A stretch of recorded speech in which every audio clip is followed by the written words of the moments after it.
係，Hello，幾時又見面喎？你好。呢排有好多大額成交喎，有啲咩好介紹啊？其實介紹嘅真係多啦，不過坦白講唔係間間賣。哎呀，唔緊要，講你聽我哋都有啲精選嘢係得介紹喺市場嘅靚嘢嚟嘅。咁好似最近都有一個開發商咧，就喺淺水灣道就120幾號，單號數有一個分層嘅複式apartment，全新㗎。全新㗎。哇！成個淺水灣好似好少全新物業㗎喎，仲要係分層單位。冇錯，其實有幾樣嘢嘅。第一咧，最主要佢好大面積，差唔多4000尺。咁喺市場上，如果分層單位而有得買賣係超過3000尺、4000尺嘅咧，係比較少有嘅。仲要係舊樓為主係嘛？如果有到係啊，舊樓都唔多，何況呢個係全新樓。哇！最重要一樣嘢咧，呢個物業咧就喺正呢個淺水灣沙灘嘅灣畔。哇！真係好靚嘅。咁呢度咧，其實一直以嚟咧都係所有嘅大嘅家族或者發展商財團作長期持有收租嘅重鎮嚟嘅。即係話呢個灣畔有好多一粒粒嘅物業咧，係冇買到嘅。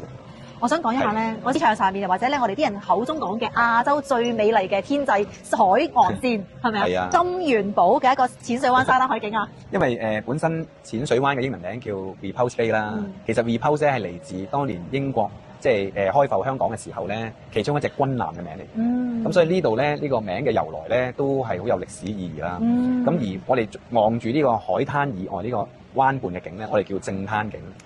正灘景咧係成個南區好少有嘅，即係海景嘅物業都會有好多啦。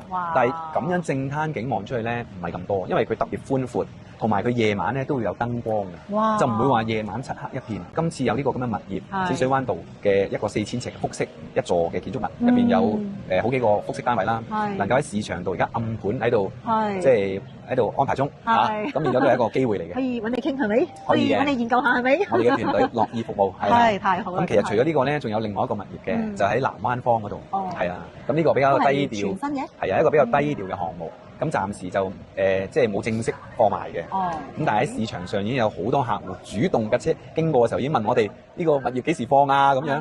咁啲面積都係一個比較大嘅面積嘅物業，咁都係好似頭先120幾號嗰個咁樣。咁所以呢個兩個都係熱門喺市場度，我覺得未來之星嚟呢兩個物業。仲有一個要講埋嘅，嗱盤雖然唔多，咁分層戶講咗啦。我哋其實重點都仲有啲獨立嘅大洋房。水灣道咧就有一個雙號數嘅大廈，都成差唔多18000尺㗎。哇！又係望住整個沙灘畔海景。哇！咁呢個我哋俗稱咧又叫獨棟，即係獨立一棟。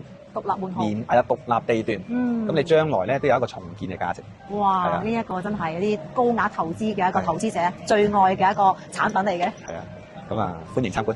揾我哋，揾阿莊哥。